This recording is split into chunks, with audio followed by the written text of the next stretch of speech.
मला शेवया पण बनवायच्या बरं का. मी तर पाणी ठेवले आणि आहे बघा शेवया.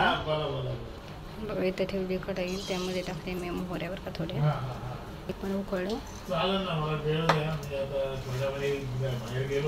त्यामध्ये टाकणार मी शेवया.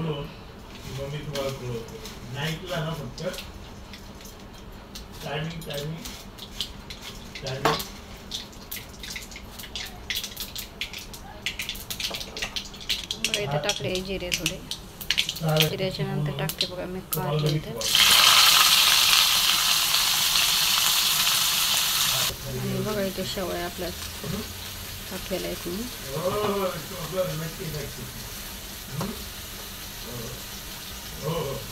बघा इथे टाकली थोडीशी हळद. हळदीच्या नंतर थोडंसं मीठ टाकलेलं आहे.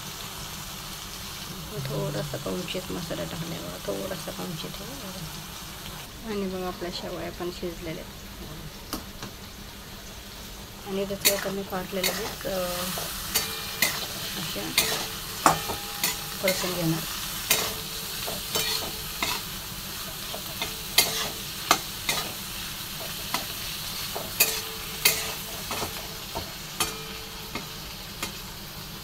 आणि वाफेवर शिजवणार आहे बरं का. छान होते अशी मिठाची भाकरी.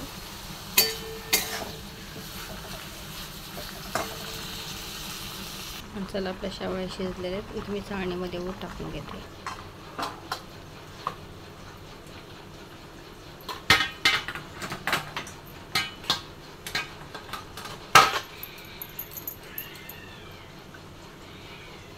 बघा कशा झाल्या शेवया आपल्या, एकदम छान.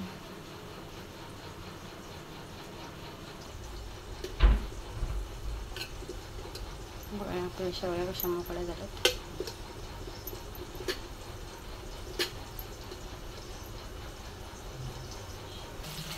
आणि बघा आपले कारले पण छान झाले. कारलं फ्राय कसं झालं. कारलं शेवया मेथीची भाजी नक्की कमेंट करून सांगा.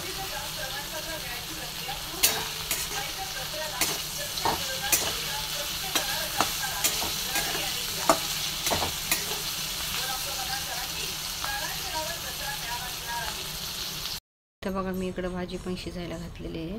शेपूची भाजी, आणि त्याच्यामध्ये मुगाची डाळ टाकलेली आहे बघा. आणि मुगाची डाळ टाकल्याच्या नंतर मी एक टमाटर टाकून घेतलेले बघा याच्यात. असं बारीक कट करून घेतले आणि टमाटर मी टाकलेले बघा याच्यामध्ये. आणि अशी भाजी आपल्याला ना शिजून घ्यायची आहे.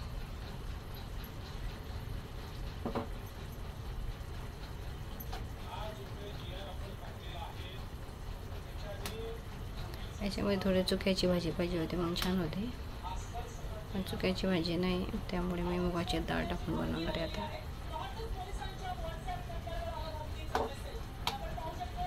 चला आपण तोपर्यंत भाजी पण शिजून घेऊया इकडं.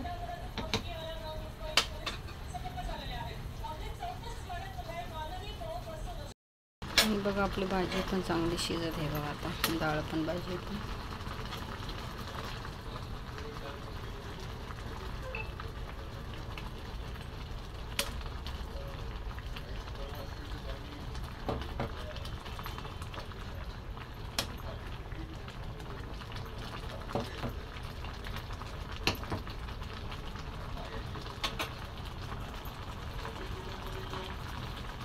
नंतर बघा मी लाल मिरची आणि लसूण आणि थोडेसे जिरे टाकून घेते, ते वाटून घेणार आहे. लाल मिरच्यामध्ये पण छान होते बघा भाजी.